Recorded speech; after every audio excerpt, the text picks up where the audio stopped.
Okay, welcome to another episode of the podcast. In this episode, we'll be talking about setting boundaries. This one's a hot topic. Let's be honest about that.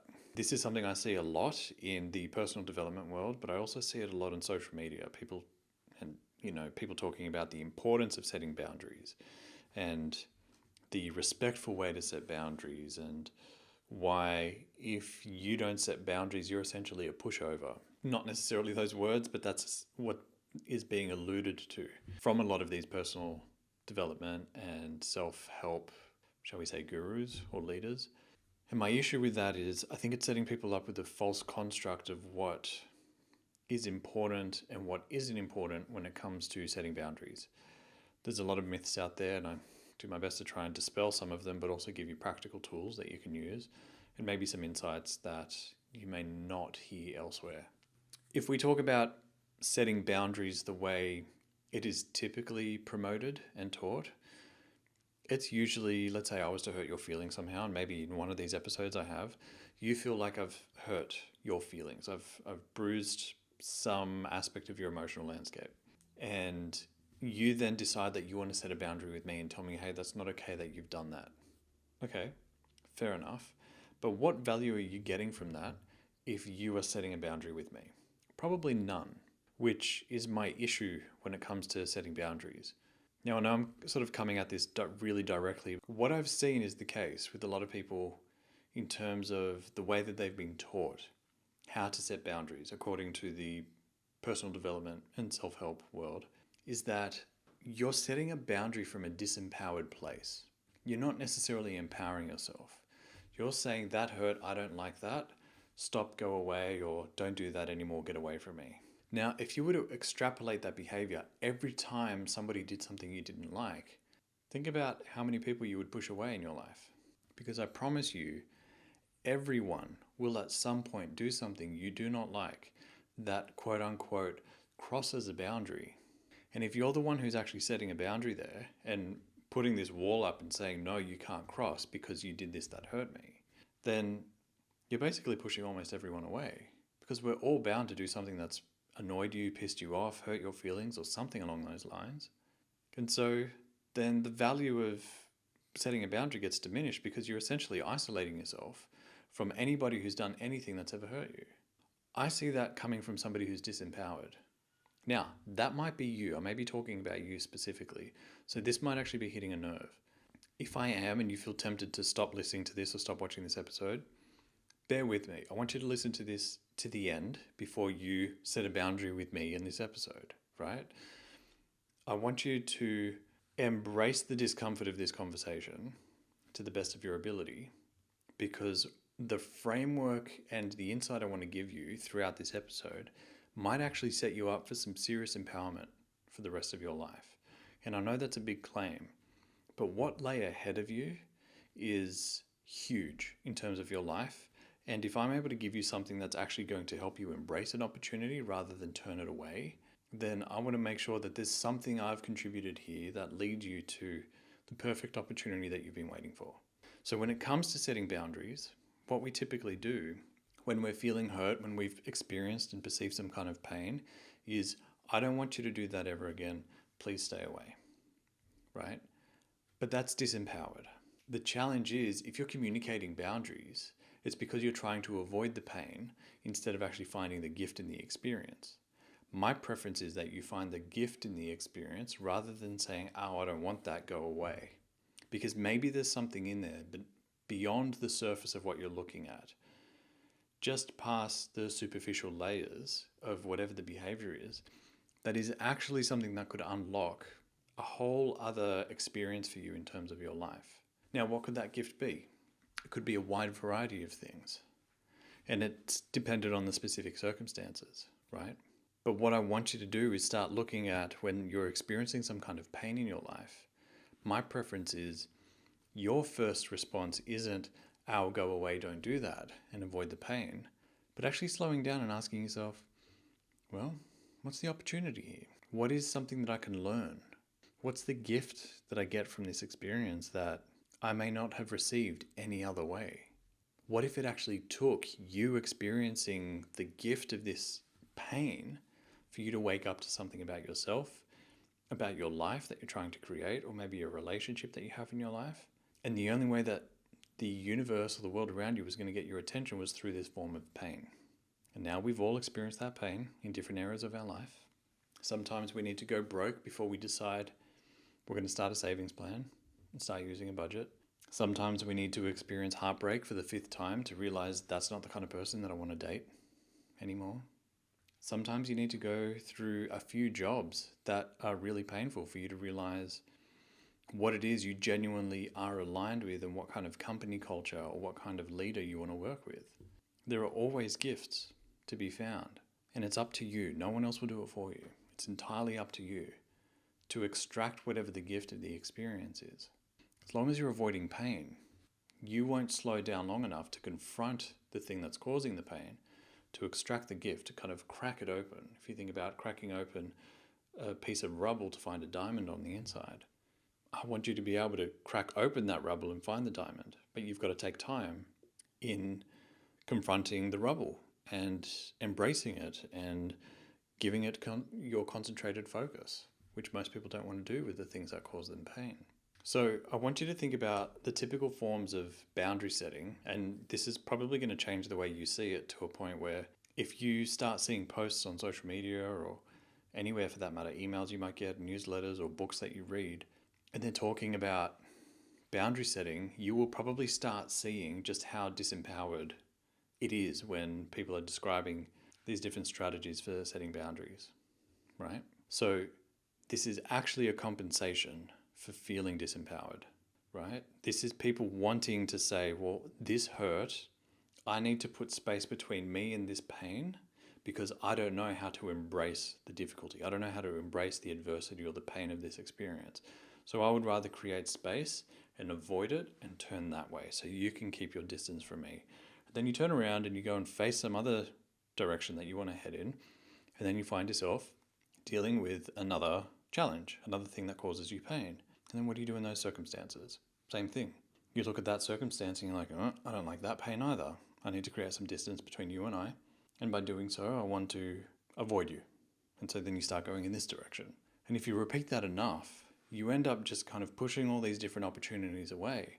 And then you look at the people around you who you might be comparing yourself with, and chances are the ones who are making the progress that you would love to be making, that you're comparing yourself to, they're to some extent embracing the pain in their life. Instead of pushing it away, they're actually peering into or through the difficulty to find the gift, to find the nugget and the opportunity. So I want to give you this framework because time and time and time again, I find in my work, I've been doing this for so long now that I've seen it in so many different aspects of people's lives from many different walks of life and many different cultures, that it's consistent. When you stop and you face the challenge, you face the difficulty, or you face the thing that's challenging you, even if that is a person, I promise you what is on the other side of that is profound wealth in terms of experience and opportunity. Now, you might argue with me that, but we do need to set boundaries at some point. Otherwise, people will just take advantage of us, or they will abuse our kindness or our friendship or anything like that. Potentially, yes, you could say that. But I've found that most commonly, the only time you'd really need to set a boundary is if your personal space or your physical privacy is being invaded. And that requires you actually stepping up and going, hey, like that's not okay. You're stepping beyond a personal physical space. If they're intentionally doing so and they're intentionally invading that space. But more often than not, when it's a relationship, I find that when we try to extract the gift of the experience, the dynamic between myself and that individual shifts. It's almost like there's a mystical element to it. And I'm affecting whatever it is, the connection or the bond that I have with this person that keeps them taking advantage of me or being unfair or abusing the relationship, which I'm not particularly fond of the language abusive, but some of you relate to that language. I'm more interested in shifting that relationship, at least the dynamic, by looking for the gift in the experience, which then completely changes the way I deal with those circumstances, which then changes how they approach me. Because the reality is avoidant behavior, it doesn't help you, it doesn't serve you. It just keeps you avoiding the things that you're probably needing to get where you want to go. So addressing the core issue, that's what's going to help you, and that's what's going to empower you. And that's what I'm more about. That's my approach. That's what I've seen work in my life. So for an example, I've got this client of mine, a lovely woman, and she was having some challenges with a relationship, a close friendship, where a friend of hers was dealing with a professional relationship with my client's ex-partner. And they were partnering on an opportunity together, and that was sort of happening behind my client's back. She started to get a sense of what was going on, and she sort of found out through a grapevine that something might be happening there. She started to feel uncomfortable, not with the fact that they were partnering, but that her friend kept it from her, even when she asked. And so as a result of that, my client had this conversation with her, felt really upset about it, and had this desire and expressed to me, she's like, I don't know if I want to be friends with her anymore. Not because they're partnering, but because she's kept this thing from me and felt like she couldn't open up to me, and kind of told me these different stories because she didn't know how to just tell me straight up. And I'm like, okay, I get that. I can appreciate that you want to separate yourself from her. But to me, that's avoidant. And I would rather us spend the time extracting the value from the experience and you learning from it, so then you can address that issue head on. And then from there, once you feel comfortable with where things are at, if you still feel like the two of you are actually drifting apart just by the natural progress of life and people entering different chapters of their lives, then honor that. But if you're doing it out of avoiding her because you're annoyed or because you're hurt, that's a different story. I'm not fond of that, because we're just perpetuating a behavior that you'll carry into different areas of your life. And so with a little reluctance, she said, okay, well, let's do this work. And so we found the gift of the experience for her, and there were multiple layers to it. It wasn't just a straightforward issue. But as we found that there was a gift in this experience, one of which was her friend was worried about how she'd react because of how my client had a history of reacting to emotionally tense situations. People around her weren't fond of her reaction. She tended to overreact, according to my client.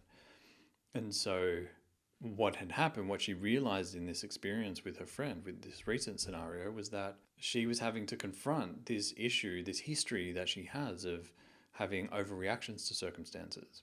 And so it was actually helping her realize how much this kind of feedback exists in her life and how much her reactions were having an effect on her friendships. And so when she realized that there was a gift in that for her, it shifted the anger, it shifted the frustrations she was experiencing, and she didn't have as strong a feeling to avoid her, which was really important. So I gave her the homework of, I just made the suggestion of go have this conversation with her. My preference is you confront the situation in a non-aggressive way. When I say confront, I mean just have the conversation itself. And by having this conversation with her, I want you to just say hey, I can see why you would navigate this situation around me because of my history and the way I've reacted in the past. But I've got to tell you, I think I'm feeling a bit disappointed about that you felt like you couldn't just tell me that there was this professional partnership that was going on over here. And she said, I don't know, I'll think about it. I might have the conversation, but I'll let you know if I do. We had our next call the following week, and she shared with me, she's like, you're not going to believe what I did. I had a conversation with my girlfriend. I confronted it. I was calm, really calm, and I didn't have to force it. I wasn't trying to calm my anxiety or anything like that. I just said hey, this is the situation. I have been feeling uneasy about the fact that you kept that from me, and it kind of hurt that you kept it from me. I don't care that you're going into a professional partnership with this person or anything like that. You guys are free to do whatever you want, but I feel uncomfortable that it was kept from me. And her girlfriend opened up and shared why, and also expressed disappointment in some people around her as well, and how the chain of communication led around, and they cleared the air is basically what happened. And my client was able to clear the air with her girlfriend to a point where she actually resolved the issue calmly, firstly, but also didn't feel the need to completely avoid her. What's interesting is off the back of that conversation, my client came away feeling quite empowered, deeply empowered by her behavior, because she got to experience what it's like to confront an issue without aggression, without frustration, without accusations, but just being a human being with an open heart. And by directly having that conversation, she was able to clear the air with a long time friend of hers, someone who's really close to her. And as a result, she was able to ease the frustration she felt and liberate her mind of the mental bandwidth that that issue was consuming. Because when she wasn't engaging with that friend, there was sort of like this, it's almost like imagine playing a song in the background on loop. That was just this thought that was constantly consuming brain space, that was distracting her from all the other things that required her attention. And if you do that with a lot of different little things in your life, that if you think about playing like 100 different songs all at the same time at a really low level on repeat, that it consumes brain space and it distracts you from what you're trying to focus on, which is what this was. It was one of those 100 songs. And so as a result, she came away from that entire interaction feeling empowered, whereas in the past, she would have just pushed her away, like she's pushed other people away, going, nope, that's not okay, you can get lost, I'm out. And lose a friendship in the process and also feel disempowered, not actually coming away from it feeling empowered. And so that actually enabled her, what happened was she took that conversation, the momentum from that difficult conversation, into another difficult conversation with a family member and had that conversation with them and communicated openly with them and came away from that feeling quite resolved and cleared the air with that person. And then started taking the momentum of these conversations with her into other conversations, and as a result, found herself feeling more and more empowered by the fact that she was confronting challenges rather than putting up walls and avoiding them. So I can't emphasize this enough. This has been true in my life too. In my early 20s and late teens, I was somebody who avoided confrontation and challenge until I realized what I wanted was on the other side of those conversations. So it required me going into them instead of around them or away from them. And so once I started having these confronting and challenging conversations with people, it started to unlock doors for me that I thought were jammed shut. And because of the sense of empowerment I had from that, I didn't have an issue. I've come to a point where I can have really hard conversations with people and not flinch. And it's not because I'm tough. It's not because I'm some fearless, bald-headed Australian. It's none of that. It's purely because I've experienced with enough evidence that the more you have these challenging conversations and you navigate the things that you would rather avoid, the more you realize confronting them is almost claiming back a sense of empowerment. Little bits of power that you give away. So by having these conversations, you're claiming back your power, and then you take that power and it builds up, and you take that into the next interaction. And the more empowered you feel within yourself, the more you're able to navigate these really sticky and uncomfortable situations quite calmly and considered. And you'll end up getting more of a result you want because you're working with that person. You're asking them like, well, where was the misstep? Where did we go wrong? What did I say that I could have done differently? Or what did I say that led you to think that or feel that way? And so as a result, you end up having these conversations in a way where you almost surprise people with how mature you are. And it's not because you've learned some specific technique or some negotiation skill or anything like that. You just develop the habit of wanting to confront the challenges, wanting to have the difficult conversations with people that you would otherwise avoid. And you'll find that that actually, like I said, it just unlocks opportunities that you never would have thought of. It's really profound. And that's where the mystical stuff starts to come into play. So if I can encourage you to have these difficult conversations, you'll find yourself empowered in really special ways and ways that people can't actually take that power back from you. As long as you're trying to set boundaries according to the way the industry is sharing and the way the personal development world wants you to by telling people to get lost and go away, you're basically just putting your power into brick walls that you were building into a fortress, which in my opinion is actually disempowering yourself. I'd rather see you claim back your power and move forward in a way that nobody can actually have an impact on you, not because you've set so many quote unquote boundaries, but because you've seen the gift in the experience and it's helped you learn something new about yourself in ways that people can't take that away from you. So in summary, my preference is that you disarm people in these challenging circumstances with taking ownership of the situation and finding the gift, which is taking ownership. And you'll find that When you're doing that, you'll start to experience a genuine sense of gratitude for the experience, because you're unlocking the gift on the inside, and we all experience a sense of gratitude for the gifts we receive. And then by doing so, the dynamic shifts, and then you don't need to set boundaries. It makes the whole process of boundary setting redundant. Anybody who wants to continue to interact with you while you're in this empowered state will continue to interact with you. They'll hang around because they respect you and they appreciate you. And anybody that doesn't like that will just show themselves the door. They'll just find it uncomfortable, or they'll find a reason to not want to be around you for some reason, and they'll leave on their own. You won't have to actually ask them to leave. So for me, boundary setting is mostly just, ducking around and avoiding the issue and not necessarily directly addressing it. My preference is that you directly address it to the best of your ability.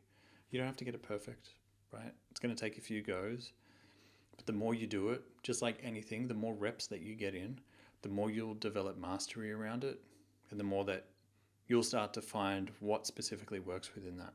So if you can, take this experience that I've got over a decade of doing this with people, even longer in my own life, use it to your advantage. I'd really love to see you go and do something cool with your life, because you're empowering yourself instead of pushing people and opportunities away. Okay, so there you have it. That's my insights, some perspective, and some experiences that I've got to share with you around boundary setting. And I hope that I'm starting to reframe it for you, so you're not taking on what everyone else is sharing when it comes to boundary setting. And I see you doing some really cool things with it. So please feel free to use it. Okay, with that being said, please make sure that you subscribe or you follow wherever you're listening to this or watching this. And if you could, it helps out a lot if you leave us a review wherever you're listening to or watching this podcast, because it encourages other people to find us as well. Anyway, I will leave you with that. This is Giorgio. I'll see you in the next episode. Bye.